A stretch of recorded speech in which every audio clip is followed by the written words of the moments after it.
financial planning for your future.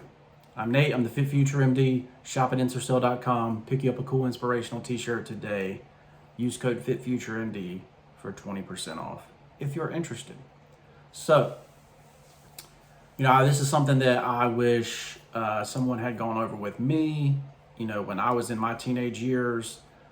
There's people that are grown adults that still don't know this stuff, like in their 30s and 40s and 50s. So I'm going to talk about financial planning your future, right? So, you're basically lost if you don't have a plan, right? So we're going to make ourselves a plan, to get where we want to be, right? So, number one, you're starting out, what are you good at? What career are you going to have, right? Are you going to have a big income or a small income? Of course, we all want to shoot for a big income, but you have to realize that there are side effects to the big income that you may not be willing to live with, right? So for instance, I wanted to be a doctor. Well, 50% of doctors are divorced. 50% of doctors kill themselves.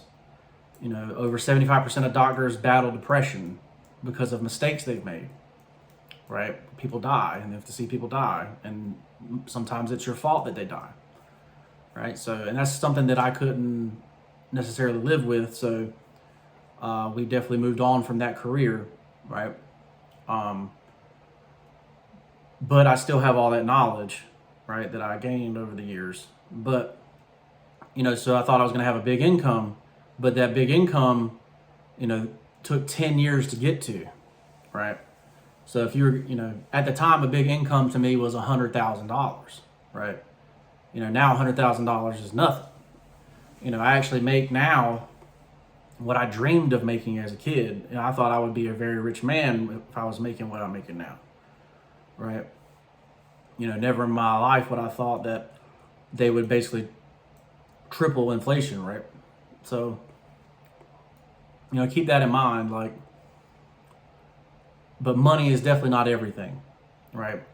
Quality of life is everything. And so that brings me to so figure out what you want to do, what you're good at, figure out what it is to make that happen. And if you have a big income or small income, just remember that money's not everything. Obviously happiness is, something that is internal, so you have to be happy with yourself, but there's people out there that never find happiness, right? And it's because they're miserable in their job because they chose a big income. And so keep that in mind, that it doesn't matter what the income is, you can still be financially free. So instead of, so if you're making $1 million a year, you might be financially free in 3 years. But any normal person can be financially free in 10, right? So keep that in mind. So you're going from 18 to 30 to 28 years old, 30 years old, you can be financially free. So I wish I had known this, and started my journey in my, teens. So keep that in mind. But all right, so number 2, you got to open 3 accounts, right? You got your checking, you got your savings, and you got your brokerage account. Now this depends what bank you choose to open this with. All depends on, what you want, right? If you're going to be somebody that travels a lot, so I opened, my accounts with Bank of America, because when I was in Antigua or when I was in Curacao, they still had free ATMs that I could pull money out of, even though I was overseas, right? So that's why I chose them, and that's why I'm still, I still have an account with them, even though I have accounts with other local banks now as well. But you got your checking, your savings, and your brokerage. If you're going to be business oriented, like you want to do real estate, that kind of thing, you probably want to be with a local bank, right? Someone that knows you personally and that personally values your money being in there, right? So keep that in mind, right?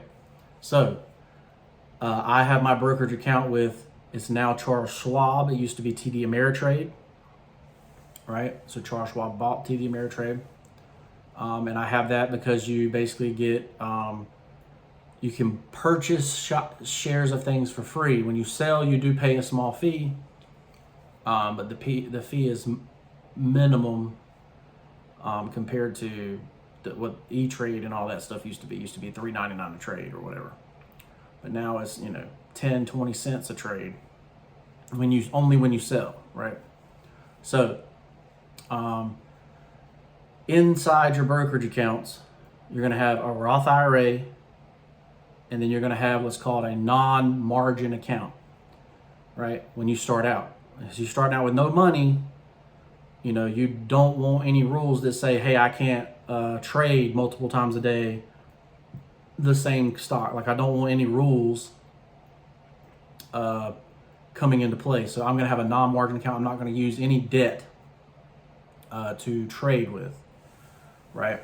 And you have to have at least $2,000 to trade to have margin anyway. And then you always get margin called because, stocks go up and down if you're just holding them, right? So keep that in mind. And obviously, if they're going to hit you with a 9% interest rate on your stocks, and your stocks are only supposed to get 8 to 12% a year, you're kind of losing money if you're borrowing money to buy stocks in that way, right? There are other ways to do that, and that's another video, and that's when you actually get financially free, right? So so you won't fall under the $25,000 rule, to day trade, so you can trade anytime you want to, right? Now, in that brokerage account, in your Roth IRA, I choose 10 to 20 stocks that I truly believe in, and I go through them once a year, right? In January, I look and say, hey, who's down, who's up, and and we basically buy into the ones that we feel are fairly valued for what they are, right? And so far, this has done really well for me as far as long-term investing. Short-term investing, I'm looking for things that are hot, right? I'm looking for things that are going up and down, up and down, up and down, and I use the rules of day trading to do that, right? So if you want to learn how to do that, you have to go learn the rules of day trading, all right? But in this brokerage account, the whole point is to find your financial freedom number, right?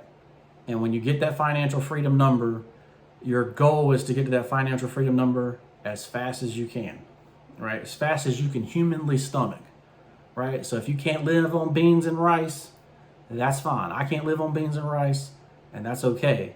There are some people out there that can live on beans and rice for months and months and years and invest the rest, right? But you just want to minimize your lifestyle to the minimum lifestyle that you can stand, so that you can take that money and invest to get to your financial freedom number faster, right?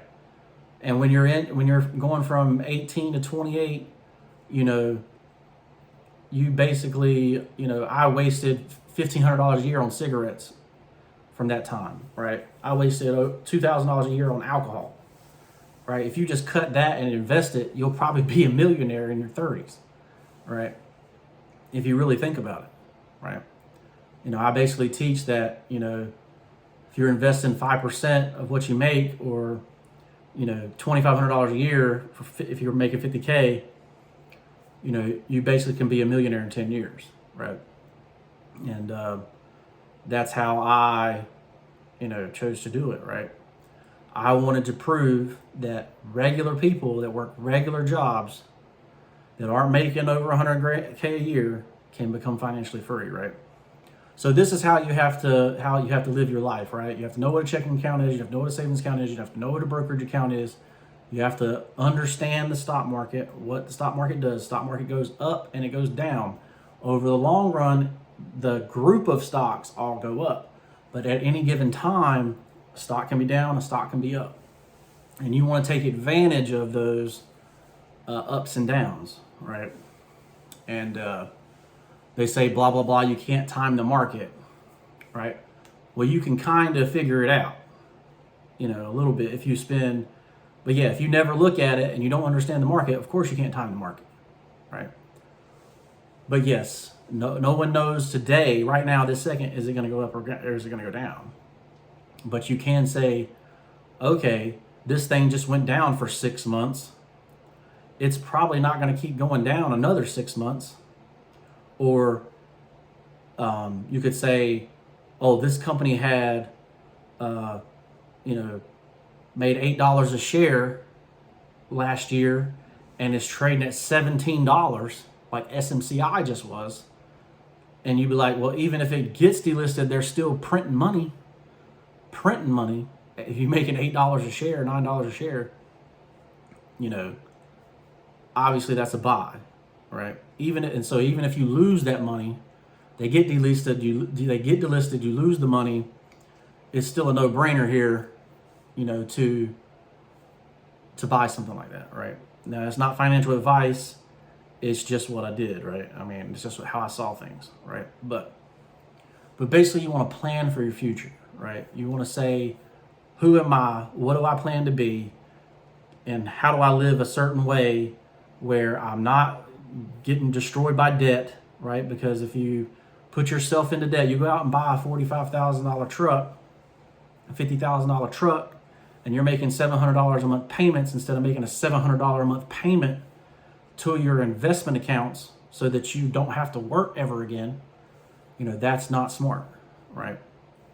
It's better to put that $700 over there in your brokerage account, invested, and you can name all kinds of things. So say you want to drive a Ford and put that $700 a month into Ford stock until the Ford stock can buy you the car. All right, that's the idea. You only spend money on money that you don't have to work for with this, right? That's the goal. I'm Nate. I'm the FitfutureMD. Hopefully this helps you kind of plan out your future a little bit better. Find your financial freedom number. Obviously, I've got a video up here if you don't know how to do that. But figure out what to do. Open the 3 accounts that you need.